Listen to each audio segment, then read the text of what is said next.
बात करते हैं महाराष्ट्र में होने वाले चुनावों की। चुनावों को लेकर कांग्रेस की अहम बैठक हुई है। महाराष्ट्र के नेताओं का दिल्ली में मंथन हुआ। अति आत्मविश्वास से बचने की सलाह दी गई है। सूत्रों के मुताबिक यह खबर कि अति आत्मविश्वास, ओवर कॉन्फिडेंस से बचने की सलाह कांग्रेस के कार्यकर्ताओं और पदाधिकारियों को दी गई है। घोषणा पत्र के मुद्दों पर भी चर्चा हुई है। सूत्र बता रहे हैं कि मुंबई में घोषणा पत्र पर बैठक हुई है। तो दिल्ली में हुई बैठक में महाराष्ट्र के चुनावों पर चर्चा हुई। ओवर कॉन्फिडेंस से बचने की सलाह दी गई।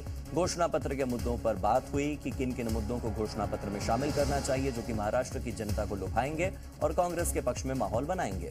घोषणा पत्र को लेकर मुंबई में भी एक बैठक हुई है। सूत्रों के हवाले से ये भी खबर सामने आई है। तो कांग्रेस अपनी ओर से तैयारियां कर रही है। महाराष्ट्र के नेताओं को दिल्ली बुलाकर राजधानी में उनसे चर्चा की गई है, मंथन हुआ है। हरियाणा चुनाव परिणाम के बाद वैसे ही कांग्रेस अभी दूध की जली है तो छाछ भी फूंक फूंक कर पीने की स्थिति में कांग्रेस है और इसीलिए महाराष्ट्र चुनाव से पहले कांग्रेस चाहती है कि चाहे कितने ही पक्ष में माहौल क्यों न बना हो, मेहनत दुगनी करनी होगी और आत्मविश्वास उतना हो कि वो ओवर कॉन्फिडेंस न कहलाए। महाराष्ट्र में विधानसभा चुनाव का ऐलान जल्द होने वाला है और इसके बाद आचार संहिता लगने से पहले मुख्यमंत्री एकनाथ शिंदे दिवाली ऑफर की तरह सौगातों की घोषणाएं कर रहे हैं। आर्थिक राजधानी के एंट्री पॉइंट को राज्य सरकार ने टोल फ्री कर दिया है। शिंदे के इस फैसले से क्या चुनावी नफा नुकसान होने जा रहा है, ये जानने के लिए आपको रिपोर्ट देखनी चाहिए। देखिए,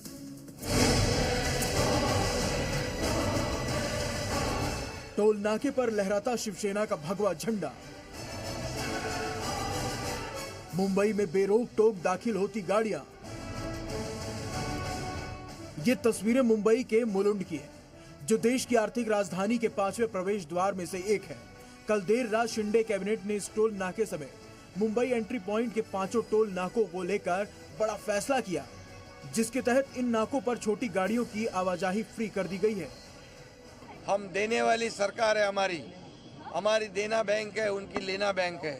हम इतना ही कहते हैं कि आज जो टोल माफ किया है, ये जनता की बहुत पुरानी मांग थी, मेरी भी पहले मांग थी और इसलिए ये टोल माफी जो हुई है, इसमें ये चुनाव में जुमला नहीं, ये पूरे ये चुनाव तक नहीं, ये हमेशा जो निर्णय लिया है वो लागू रहे। इस फैसले से सीएम शिंदे ने अपनी चुनावी गाड़ी टॉप गियर में चढ़ा दी है और मकसद है वर्षा बंगाल में वापसी की। शिंदे के इस मास्टर स्ट्रोक से सियासी मायने समझाएंगे, लेकिन पहले पूरा लाभार्थी रूट देखिए। 5 टोल फ्री नाकों में पहला दहिसर, दूसरा आनंद नगर टोल, तीसरा वैशाली, चौथा मुलुंड और 5वां एरोली क्रिक ब्रिज शामिल है। इन टोल प्लाजा पर 45 से 75 रुपए वसूले जाते हैं। करीब 3 लाख छोटे वाहन रोजाना इन टोल से गुजरते हैं। यहाँ पे जो टोल माफी का ऐलान है वो राज्य सरकार ने किया है।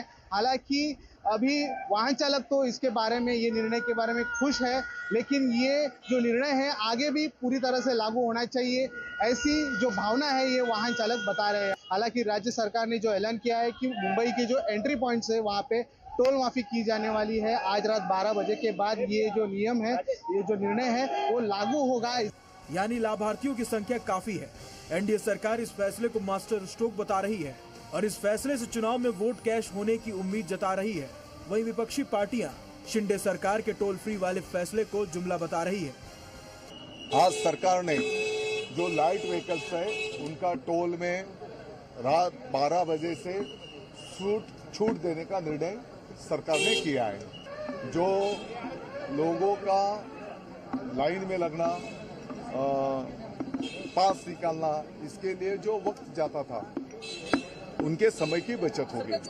सरकार इसके बारे में विचार विनिमय कर रही थी और आज ये क्रांतिकारी निर्णय सरकार ने किया है। अपने नजदीक के कॉन्ट्रैक्टर को या उनको बांट देना, ये उसके पीछे की राजनीति है और ये चुनावी जुमला है। चुनावी जुमला किया जा रहा है, लोगों को मूर्ख बनाने का काम महाराष्ट्र में हो रहा है।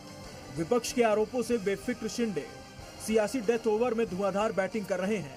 महाराष्ट्र में कभी भी चुनावों की तारीखों का ऐलान हो सकता है, फिर सौगातों पर आचार संहिता का ब्रेक लग जाएगा।